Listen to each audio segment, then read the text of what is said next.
BA part first year में अध्ययनरत भूगोल के सभी विद्यार्थियों का पुनः स्वागत। आज की क्लास में हम भौतिक प्रदेशों के टॉपिक को ही क्रम से आगे बढ़ाते हुए जो हमने 4 भौतिक प्रदेशों में राजस्थान के संपूर्ण प्रदेश को विभाजित किया था, उसका जो तीसरा भौतिक प्रदेश है मैदानी प्रदेश, उसके बारे में चर्चा करेंगे। इसको पूर्वी मैदानी प्रदेश या केवल मैदानी प्रदेश के नाम से भी जाना जाता है। सबसे पहले अगर हम मैदानी प्रदेश की बात करें तो स्थिति और विस्तार की बात करें तो अरावली पर्वत श्रेणी के पूरब में, अरावली पर्वतमाला के पूरब में यह मैदानी प्रदेश विस्तृत है और राजनीतिक दृष्टि से इसमें अलवर, भरतपुर, धौलपुर, करौली, सवाई माधोपुर, भीलवाड़ा, नीचे डूंगरपुर, बांसवाड़ा इत्यादि जिले सम्मिलित किए जाते हैं। यह प्रदेश कृषि की दृष्टि से काफ़ी महत्वपूर्ण माना जाता है। यहाँ पर अनेक नदियों ने उपजाऊ मैदानों का निर्माण किया है जो अनेक प्रकार की कृषि फसलों की दृष्टि से महत्वपूर्ण माने जा सकते हैं। पूर्वी मैदानी प्रदेश को हम 3 उपविभागों में बांट करके अध्ययन करते हैं।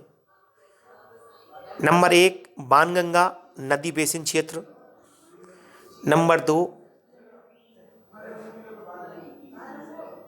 चंबल नदी बेसिन क्षेत्र और नंबर 3 माही नदी का अफवाह बेसिन। चंबल नदी को हम डायरेक्ट नहीं पढ़ करके, चंबल की एक सहायक नदी है बनास नदी बेसिन, वो ज़्यादातर इस क्षेत्र में आता है। तो हम ये मान सकते हैं नंबर 1 बाणगंगा नदी का अफवाह क्षेत्र जिसकी सहायक नदी सम्मिलित है। नंबर 2 बनास नदी का अफवाह क्षेत्र, जो नदी बनास है वो चंबल की प्रमुख सहायक नदी है, तो बनास नदी का जो अफवाह क्षेत्र है वो मैदानी भाग में आता है। और नंबर 3 माही नदी बेसिन क्षेत्र। तो नंबर 1 आता है बाणगंगा नदी बेसिन।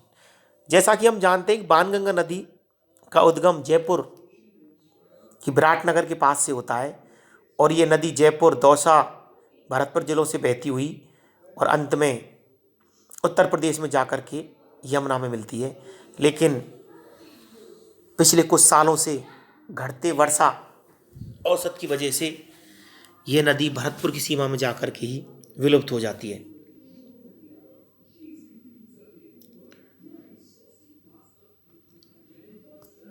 बनास नदी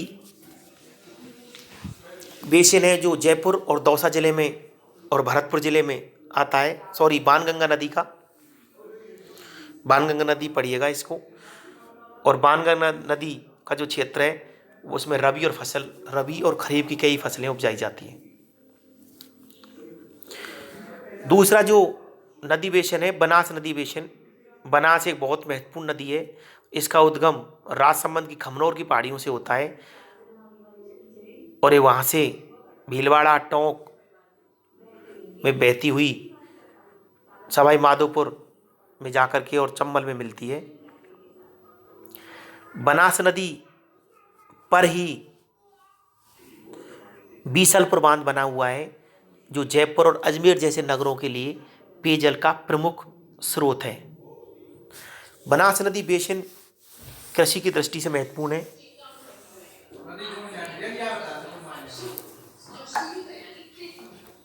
और तीसरा जो क्षेत्र है उसको हम माही नदी बेसिन के नाम से जानते हैं जो पूर्वी मैदानी भाग का उपविभाग है। तो पूर्वी मैदानी बेसिन के 3 उपविभाग हुए। नंबर 1 बाणगंगा नदी बेसिन या बाणगंगा नदी का अफवाह क्षेत्र, नंबर 2 बनास नदी का अफवाह क्षेत्र, नंबर 3 माही नदी का अफवाह क्षेत्र। माही नदी का उद्गम मध्य प्रदेश से होता है और दक्षिण से उत्तर की ओर बहते हुए यह नदी डूंगरपुर, बांसवाड़ा की सीमा बनाते हुए पुनः गुजरात में जाकर के और अरब सागर में अपना जल गिराती है।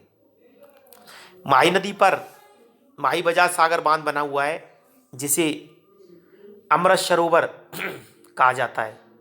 डूंगरपुर, बांसवाड़ा में इस बांध का एक अपना ही विशिष्ट महत्व है। धार्मिक महत्व भी है, आर्थिक महत्व भी है और सामाजिक महत्व भी है।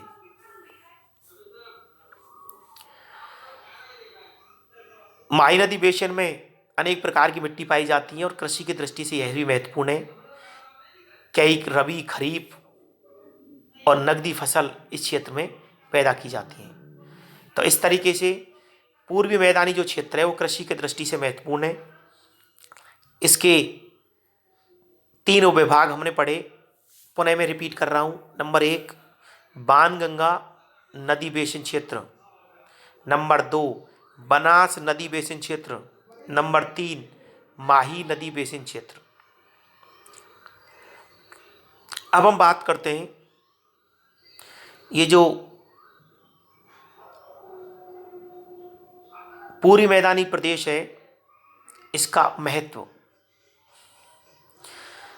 नंबर 1 महत्व की दृष्टि से बात करें तो कृषि की दृष्टि से राजस्थान में महत्वपूर्ण स्थान रखता है।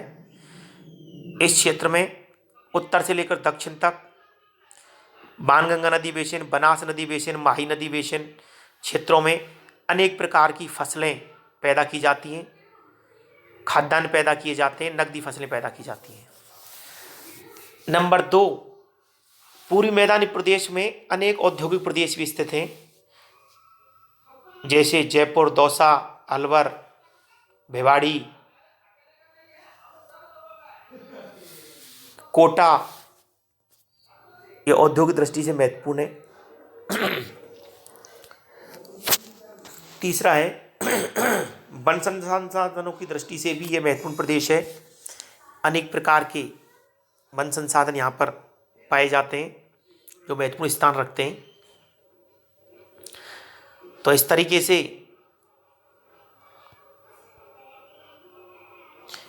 ये जो पूर्वी मैदानी प्रदेश है, ये पूर्वी मैदानी भौतिक प्रदेश है, वो राजस्थान का अति महत्वपूर्ण भौतिक प्रदेश माना जाता है। तो आप पुनः ध्यान रखें कि 3 भौतिक प्रदेश हमने पढ़े हैं। भौतिक प्रदेशों के अंतर्गत नंबर 1 पश्चिमी रेतीला प्रदेश या पश्चिमी मरुस्थलीय प्रदेश, नंबर 2 अरावली पर्वतीय प्रदेश और नंबर 3 पूर्वी मैदानी प्रदेश। अगली क्लास में हम जो चौथा और अंतिम जो भौतिक प्रदेश है दक्षिणी पूर्वी पठारी प्रदेश या हाड़ौती का पठार की विवेचना करेंगे। मैं यहाँ पर आपको कुछ असाइनमेंट देना चाह रहा हूँ, आप इन पर घर पर उत्तर लिखें। बड़े उत्तर लिखने की कोशिश करें, कुछ छोटे प्रश्न भी लिखा रहा हूँ। और ये आप जब कॉलेज रनिंग में स्टार्ट हों, जब आपके ऑफलाइन क्लासें स्टार्ट हो जाएं, आशा की जाती है कि अगले कुछ समय में रेगुलर रूप से क्लासें स्टार्ट होंगी, वहाँ कॉलेज में आएँ और अपना ये जो वर्क है वो चेक कराएं। इससे 2 चीज़ों का फ़ायदा होगा आप विद्यार्थियों को कि एक तो आपके उत्तर लेखन की शैली का पता चलेगा कि आपने उत्तर लिखने की शैली कैसी है। तो मैं आपको 5 प्रश्न लिखा रहा हूं। ये ऑब्जेक्टिव प्रश्न है। प्रश्न नंबर 1 एबेसेदे के प्रश्न है, इसमें से उत्तर देना है। प्रश्न नंबर 1 लिखिए राजस्थान की सबसे ऊंची पर्वत चोटी कहां पर स्थित है? राजस्थान की सबसे ऊंची पर्वत चोटी कहां पर स्थित है जो गुरु शिखर के नाम से जानी जाती है? तो मैं दोबारा आपको बता रहा हूं कि गुरु शिखर जो पर्वत चोटी है वो कहां पर स्थित है, किस जिले में स्थित है? ऑप्शन लिखिए। नंबर 1 ए लिखिए, option A Alwar, option B Ajmer, option C Udaipur और ऑप्शन डी सिरोही। प्रश्न नंबर 2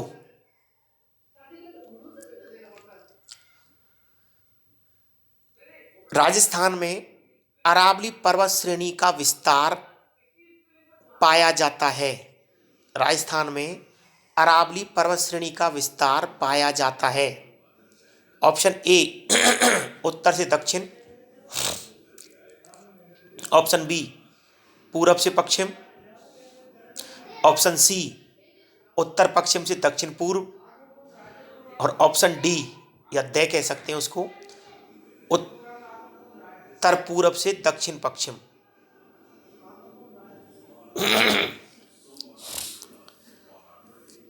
प्रश्न नंबर 3 लिखिए, अरावली पर्वत श्रेणी का अधिकतम विस्तार पाया जाता है। अरावली पर्वत श्रेणी का अधिकतम विस्तार पाया जाता है उत्तर पूरब, मध्य पूरब, ऑप्शन ए उत्तर पूरब, ऑप्शन बी मध्य पूरब, ऑप्शन सी दक्षिण और ऑप्शन डी मध्य या मध्य राजस्थान। प्रश्न नंबर 4 लिखिए,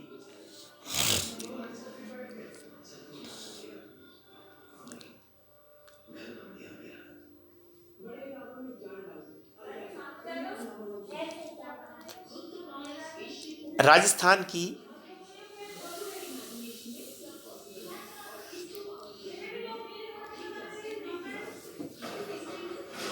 सबसे ऊंची पर्वत चोटी कौन सी है? राजस्थान की सबसे ऊंची पर्वत चोटी कौन सी है? Option A Guru Shikhar, option B शेर, ऑप्शन सी अचलगढ़ और ऑप्शन डी रघुनाथगढ़। प्रश्न नंबर 5 लिखिए,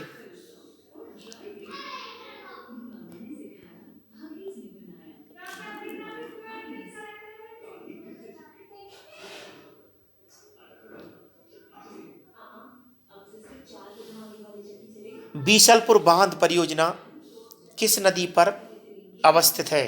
बीसलपुर बांध परियोजना किस नदी पर अवस्थित है? ऑप्शन ए बाणगंगा नदी, ऑप्शन बी चंबल नदी, ऑप्शन सी माही नदी, ऑप्शन डी बनास नदी। तो ये 5 ऑब्जेक्टिव प्रश्न है, इनको करना। और अब निबंधात्मक प्रश्न लिखा रहा हूं, लिखिए, राजस्थान को प्रमुख भौतिक प्रदेशों में विभाजित करते